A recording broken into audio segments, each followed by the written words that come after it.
Perfect. So good afternoon. We're going to make some cake for a change. We're making a clafoutis, a French clafoutis. This is a very traditional French recipe, and it's normally made with cherries. But you know, we don't always have time to be preparing cherries and cutting stalks and doing all these beautiful things to fresh cherries. Nice when you have time, but I like to keep some frozen berries in the freezer, and then this is a really quick, easy dessert. Impressive, tastes great, and is quick and easy to put together. So with frozen berries, it's the ideal thing for a midweek dessert if someone is coming around for casual supper. So all that you need is your mixed berries. So you can see here, I've just gone for mixed summer fruit berries. You can use any type, you could just use one or the other, but I like the mix. Then I have my flours, which is the recipe, which is on page 178 of the cookery book. The recipe calls for corn flour and rice flour. So 2 ounces or 50 grams of each. So that's what I have there. And sorry, I have a pound, 450 grams of my berries. And so then into my flours I need to put baking powder, and this is my little baking powder here, my little wee measuring spoon, so I'll measure that out in a moment and pop that in. And then my eggs, I'll need 3 eggs, large eggs, so they're here. Then I'll also need some caster sugar, which I've already weighed out, 125 grams, which is 5 ounces. I like to use caster sugar, it's very, very fine. Much better than using a granulated sugar when you're baking. And then creme fraiche, so the carton of creme fraiche, which is I think 210 milliliters. So that's basically that.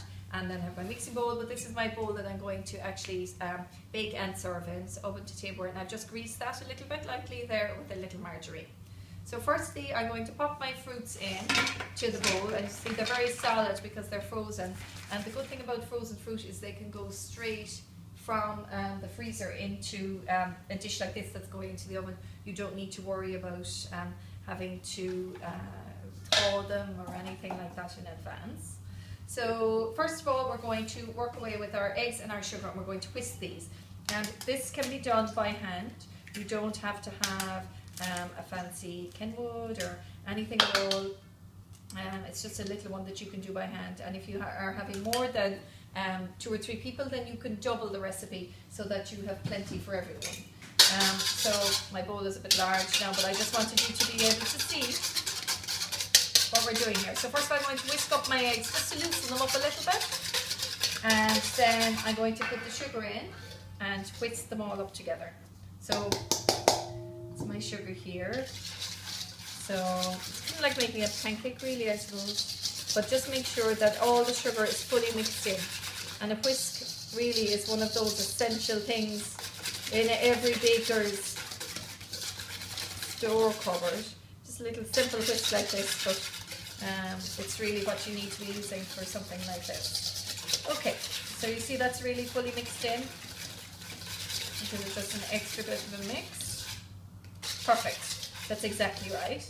So next step is I'm going to sieve my flour and my baking powder. So first of all, I have my flours here.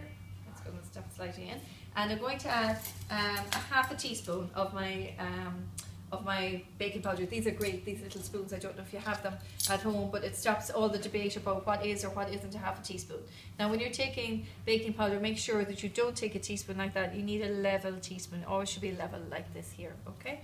So I'm popping that into my flours and put this out of the way so that I don't knock it over, because I knock lots of things. And now I'm just going to sieve the flour and the baking powder here, so you can see.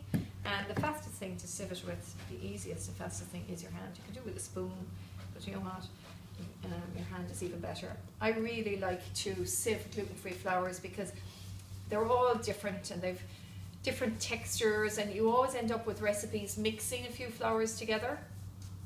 And the best thing is to just sieve them all, because some of them are lumpy, and you know what, it never, you end up with lumps in your batter and your mixture. It never really quite goes according to plan.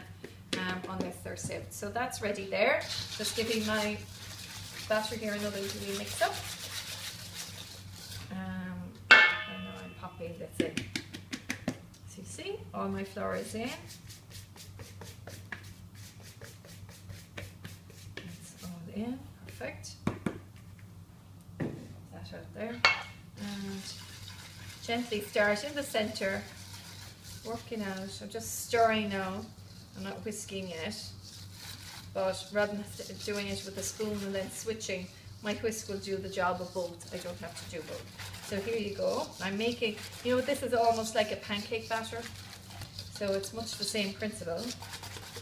And the important thing here now is that I have no lumps. That's my important thing. I don't want my flour clumping. And as you can see, the fact that I've sieved it, it's mixed in beautifully.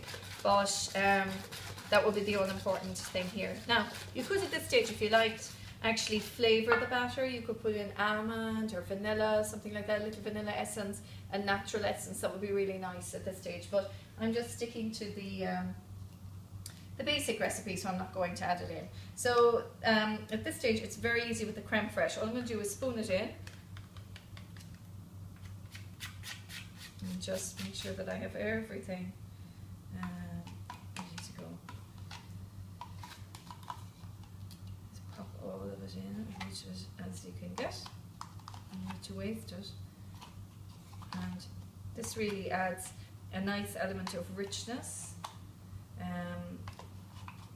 to the, I suppose you want to call it the batter or the cake mixture, whatever you want to call it really, but it adds a really nice element of richness to it, and it keeps it soft as well. The creme fraiche, or the clafouti, holds really well for a couple of days. I like to have it served warm, so I always time it that if people are with me for a dinner party, I'll have everything ready. I'll have the bowl ready with my fruit, and I'll have the batter ready before they come.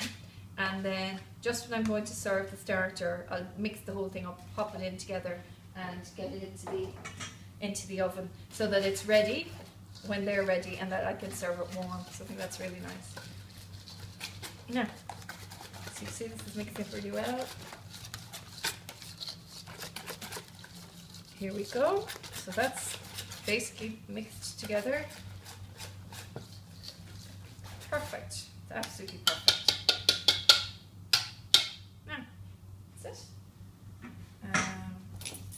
So you can see this is really easy peasy.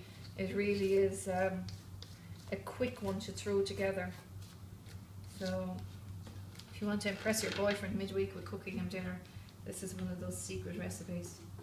I think you'll find that with most of my recipes. I never really have enough time to bake at home as much as I would like. So I tend to have nice fast recipes.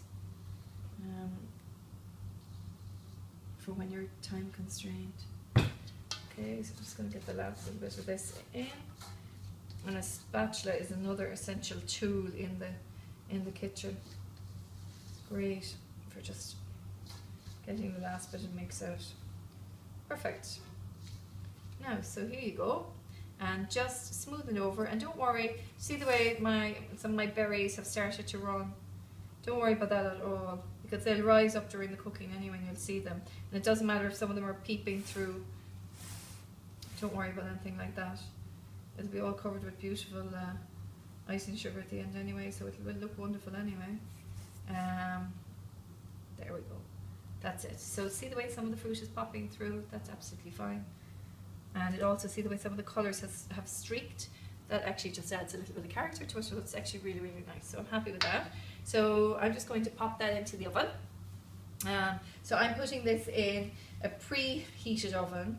Obviously, don't ever put any cake into a cold oven. They would get such a shock, they couldn't cope with it. They would collapse immediately. So 45 minutes in a preheated oven. I'm putting this at gas mark 5. I tend to bake a lot of things at gas mark 5. It's a medium oven and it suits most cakes. So gas mark 5 is 190 Celsius, 375 Fahrenheit. So we're going to put it in that for about 45 minutes. It will be golden brown, and when you skewer it, the skewer will come out dry. That's your ultimate test. Okay, so I'll pop this in and I'll be back in just a minute.